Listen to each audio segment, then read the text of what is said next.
America is on the fast track to an unprecedented historic collapse. Overtaxation, endless wars, corruption, inflation, rising inequality, the collapse of the petrodollar, failure to invest in jobs for Americans, all of these are in play to produce a death spiral for the end of an empire just like all the empires before, and I don't see a reverse of this great decline unless there's root and branch reform. The lockdown has destroyed the travel, hotel, airline, entertainment, and restaurant sectors. Economic exhaustion from giveaways to the rich and big business. Social exhaustion from neglect of the domestic social and physical infrastructures. Private capital gambled on the markets rather than invested in production. Unneeded capital chasing too little of value. Insufficient consumer spending to stimulate economic expansion. A government foundering on an archaic federal structure riddled with greed, corruption, deceit, and partisan politics. America's economy is in tatters right now, with debt spiraling even further out of control. The ongoing collapse of our economy continues. The future does not look bright economically. Too many people, and automation will ensure even less are needed to produce what is consumed. An economy propped by junk borrowing and hollow spending either needs a massive exodus or another depopulating event, or a massive new works program to increase the value of labor versus capital. So much that could collapse has not yet collapsed, and so little support is coming from the federal government for the unfortunate victims, that I don't see how we aren't heading for a cliff, into economic circumstances far worse than what we've experienced so far unless something changes for the better, and fast. A country financing half of its state expenditures by money printing is at the end of its choices, full stop. 60 million plus are on the government unemployment cheese dole. Millions are falling off the rolls after 26 weeks. This does not count the self-employed, and it does not count the dreaded U6 unemployment number, which is over 90 million. Long-term unemployment spikes for millions of Americans, with no relief in sight. Welcome back to the Atlantis Report. You are here for your daily dose of the truth, the whole truth, and nothing but the truth. Please take a second to click the like button. Many of you have asked me where they can buy silver and gold bullion. You will find in the description box the links where you can buy American Silver Eagle, silver bars, or rounds. I highly recommend that you start stacking some silver bullion for the future. The full impact of the pandemic has yet to be felt. Many businesses have been barely hanging on in hopes of the fictitious V-shaped recovery, which obviously isn't happening. They will be long gone by the time this virus is tamed.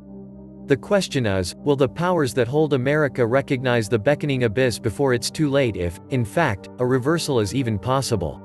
The politicians still cannot seem to be able to hammer out a stimulus deal putting the stocks under pressure. Along that same line, someone should consider the possibility that the stock market is tulips. How much of the market's inflated value is from a new breed of day traders? Folks who have found it easier to play the market now that they work the 9-to-5 from home on their personal computers. Folks who considered their stimulus checks and PPP loans to be play money. The stock market is a bubble. At some point, those chips will be called. Almost every catastrophic economic depression is preceded by a bubble. The stock market will crash eventually. The bubble will burst. The pandemic recession can deepen quickly to become a double-dipped pandemic depression. And yet, imports into the USA are booming, causing bigger trade deficits now than pre-pandemic. The federal government has been living on credit. State and municipal governments are also being forced to look at borrowing simply to maintain essential services. At some point, the piper has to be paid. Recessions come with a credit crunch because the market is sorting out the solvent from the insolvent entities. By giving unlimited stimulus to the market, the central banks have allowed credit to flow to solvent and insolvent entities for decades without interruption. This is akin to the accumulation of dry tinder over a prolonged period. The pandemic is like a lightning strike from the blue. Because there are so many zombie companies, defined as those who do not earn enough to even service their debts. This is the perfect tinder for a raging forest fire. Notice how the Fed started down the path of extraordinary measures 12 years ago. Over time, those measures became routine measures. Once started down the path, the Fed is forced to up the ante on extraordinary measures, and each time the Fed saves the world, it sets it up for a bigger crisis down the path. The federal deficit is a worry, and the federal government can just keep on throwing money at our problems. With government aid to many small businesses, the nation's airlines, and the unemployed either expired or dwindling, the labor market rebound has notably slowed. The number of long-term unemployed has increased, and Americans are increasingly exhausting their regular state jobless benefits and moving onto a federal program for longer-term support. Welfare running out. Time to juice the sheeple with another round of stimulus, welfare money. Since 2008, it's been welfare, stimulus, government borrowing, spending zombie economy. That is only going to grow more acute as they borrow and spend more and hand out more welfare. So how is the Great Recovery going, folks? Now do your civic duty and buy the effing dip and keep the casino up until after Election Day. Oh, and pray for your $1,200 pittance. After all, the banking cabal received $10 trillion to play around with. Thanks for playing. There was never a V with all these data. For there really to be a recovery as opposed to a bounce after reopening, there would have to be an equal and opposite V to the upside followed by a reversion to an upward trend line. No way is that happening in any of the data sets. After the election, this all collapses, followed by the World Economic Forum global reset in 2021. This means that the globalists take total control, and we the people are even more screwed than ever. Trillions in more debt will propel stocks much higher. It is fascinating to watch the Fed prop up the markets, and every time markets try to go down, the Fed steps in with billions and pumps the markets right back up. I believe the Fed has stepped up its buying of treasury bonds too because somebody, maybe China and Japan, who are the largest holders of American treasury bonds, are selling as many per day without disrupting the system and causing a collapse in hopes to get all their invested money out of America before it collapses. And when bond yields rise up due to the sales of bonds, the Fed steps right in with billions and buys them, so yields go back down. Something fishy is going on. America's economic collapse will be here real soon. The stock market can go higher, but that only means the currency is losing a lot of value. Nobody believed the Titanic was really sinking until it was too late. The world is in a global depression, which the central banks have so far managed to paper over by erecting a Potemkin economy. Permanent job loss preceded the pandemic by decades. It happened in the 80s when factories started closing and moving overseas. This is why we have very little hope of a V-shaped recovery once our current disaster abates. There are simply no jobs to go to because we dissolved our industrial base, beginning 40 years ago. We ooh and ah over technology. We swoon over Zoom. We prostrate ourselves before the cloud. We sit in chairs made in China before monitors made in China, attached to CPUs made in China, powered by chips made in China. And we have the temerity to suggest that a consumer economy is something to boast about. We're praying for a return of the restaurant and hotel trade. China isn't waiting on tourists. China has once again set about producing the goods the world needs.